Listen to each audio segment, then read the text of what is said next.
Hi guys. So there's something I wanted to share with all of you that I got really super excited about. I was reading a book and it's Beautiful Bible Stories. It's actually a very old book. I think it was wrote in the 1940s. Very old book. And the author of it, he just tells all the stories of it, simplifies it to where we can understand it better without the these and thous and all that. But the whole point in this video is I was reading about the creation of Genesis and then the temptation of Adam and Eve with the forbidden fruit of knowledge.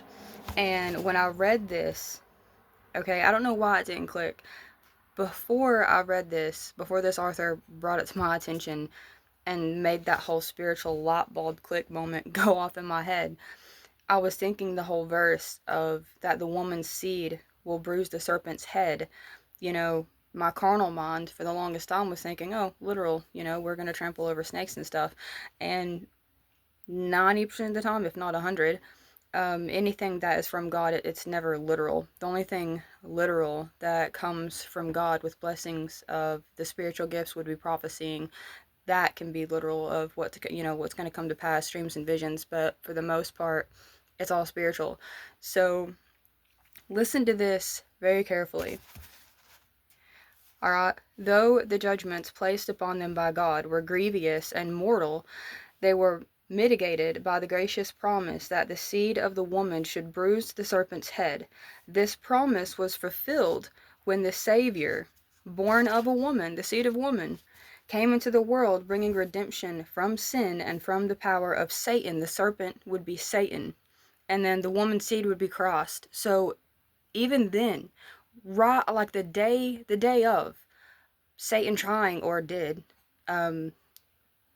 messing everything up that God intended to be the way it was. I mean, we were pure, we were immortal, we were mortal and we were pure, and we could actually talk to God audibly because we were pure. I mean, there was no evil, there was no carnal thoughts, there was no selfishness. I mean, it was all spiritual fruits that we had because He made us in His image, and part of that image that He made us in was His purity, And whenever we ate that fruit, not only did it take away our immortality, but it took away that pureness, that innocence that we had.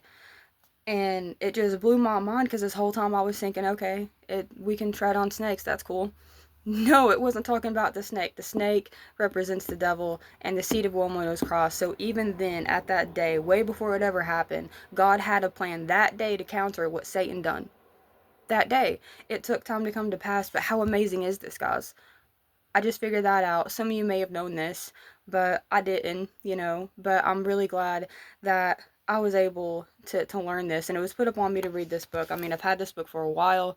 I just haven't opened it until now, and I'm really glad that I opened it because it's so interesting. And something I want to say, a real quick point, is the Bible is the #1 book that you should read, but it is also really good to read books by other authors that are also Christians and children of God, because they make the book for a reason. There's something that they want to help with as well, whether it's simplifying the Bible like this author, or whether it's doing a more detailed search of studying it and the scriptures.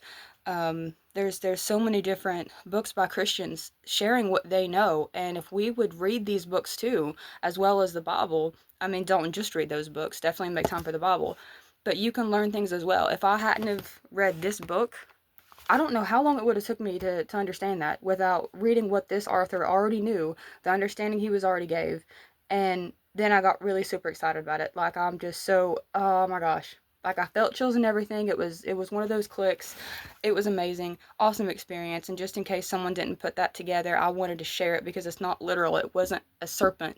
It was Satan, and the seed was Jesus Christ. The day it happened, God already had a counter plan, guys. Already had a counter plan. God bless you all. Hope you enjoyed.